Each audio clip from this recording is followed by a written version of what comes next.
ఇదేం లేదు, దేవుని పేరు మీద ఆ కుటుంబాన్ని బదలాం చేయాలని, రాహుల్ గాంధీ గారిని బదలాం చేయాలని బీజేపీ కుట్ర. దేవుని పేరు మీద రాహుల్ గాంధీ గారిని బదలాం చేయాలనేది బీజేపీ కుట్ర.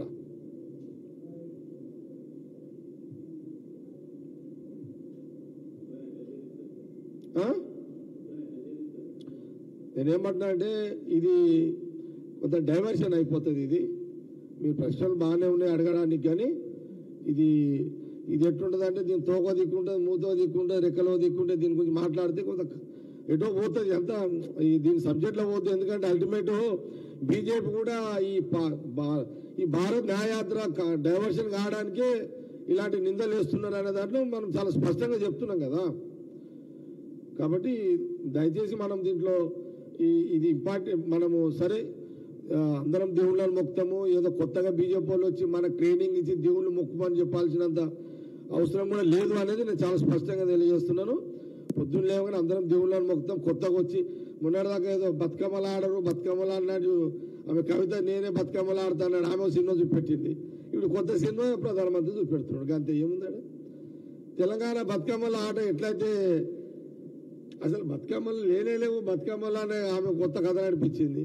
అల్టిమేట్ జనాలని నిష్ప్రయోజనం చేయడం, జనాలని వాళ్ళని కొంత ఏమంటారు దాన్ని మాయ చేయడం, జనాలను మాయ చేయాలి. ఎట్లా మాయ చేయాలి? రాహుల్ గాంధీ ఫ్యామిలీని ఎట్లా బదనాం చేయాలి, రాహుల్ గాంధీ గారిని ఎట్లా బ్లేమ్ చేయాలి, ఆయనని ఇబ్బంది ఎట్లా పెట్టాలి, రాహుల్ గాంధీ గారిని ఎట్లా ఇబ్బంది పెట్టాలి, రాహుల్ గాంధీ ప్రజలను కలవద్దు. ఎంతసేపు బీజేపీ ఏజెండా అదే ఉంటుంది. బీజేపీ ప్రభుత్వం ఇంకా కొన్ని రోజులే, దేశ ప్రజలు ఖచ్చితంగా మళ్ళా భవిష్యత్తులో రాహుల్ గాంధీ గారి నాయకత్వాన్ని వారికి పట్టం కడతారు.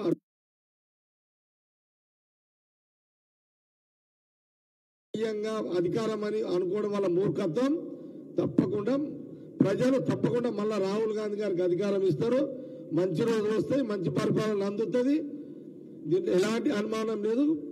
బీజేపీ కుట్రలు కాంగ్రెస్ పార్టీ రాహుల్ గాంధీ గారి నాయకత్వంలో తిప్పికొడతాం. బీజేపీ రాజకీయ కుట్రలను ఖచ్చితంగా కాంగ్రెస్ పార్టీ తప్పకుండా తిప్పి కొడుతుంది రాహుల్ గాంధీ గారి యొక్క నాయకత్వంలో. Okay, close.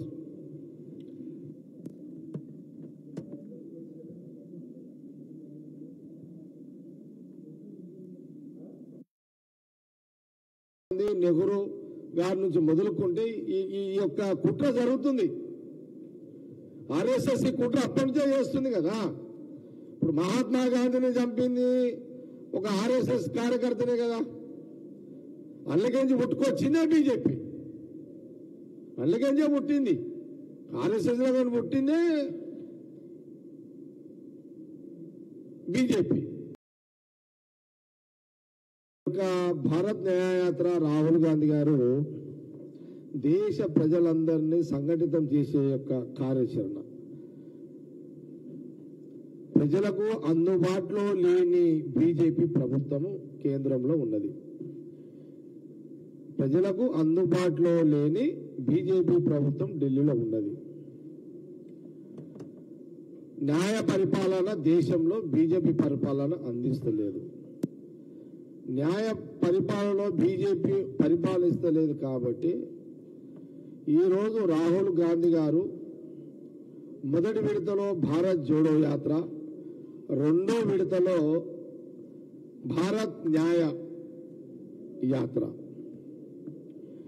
డైరెక్ట్ గా రాహుల్ గాంధీ గారు ప్రజల మధ్యలోకి వెళ్ళిపోతున్నారు. ఎలాంటి ఇబ్బంది లేకుండా, ప్రజలకు ఇబ్బంది లేకుండా, ప్రభుత్వాలకు ఇబ్బంది లేకుండా ఏ రాష్ట్రంలో అయితే రాహుల్ గాంధీ గారు పర్యటిస్తున్నారో ఆ రాష్ట్రంలో ఉన్న ల్యాండ్ ఆర్డర్ ప్రాబ్లం, లేదా ఆ రాష్ట్రంలో ఉన్న ముఖ్యమంత్రుల యొక్క అవినీతి యొక్క పరిపాలన మీద, ప్రజలు పడుతున్న ఇబ్బందుల మీద ఏ రాష్ట్రం అయితే రాహుల్ గాంధీ గారు పర్యటిస్తున్నారో, యాత్ర చేస్తున్నారో, భారత్ న్యాయ యాత్ర, ఆ రాష్ట్రంలో రాహుల్ గాంధీ గారు చాలా స్పష్టంగా ఈ రాష్ట్రంలో ఈ బీజేపీ ముఖ్యమంత్రి పరిపాలన బాగలేదు, బీజేపీ ప్రధానమంత్రి యొక్క మోడీ యొక్క పరిపాలన బాగలేదు, 9 ఏళ్ల కాలంలో 10 ఏళ్ల కాలంలో ప్రజల మధ్యలో ఈ ప్రభుత్వం లేదు. ప్రజల మీద అధిక ధరలు అధికంగా పెంచేసిర్రు. చాలా సందర్భాల్లో మనం చెప్పడం కూడా జరిగింది. డీజిల్ ధరలు పెరిగినాయి, పెట్రోల్ ధరలు పెరిగినాయి, గ్యాస్ ధరలు పెరిగినాయి, మౌలిక వసతుల మీద ధరలు పెరిగినాయి, మనం తినే తిండి మీద కూడా ధరలు పెరిగినాయి. ధరలకు ఒక హద్దు లేకుండా ధరలు చేస్తున్నారు.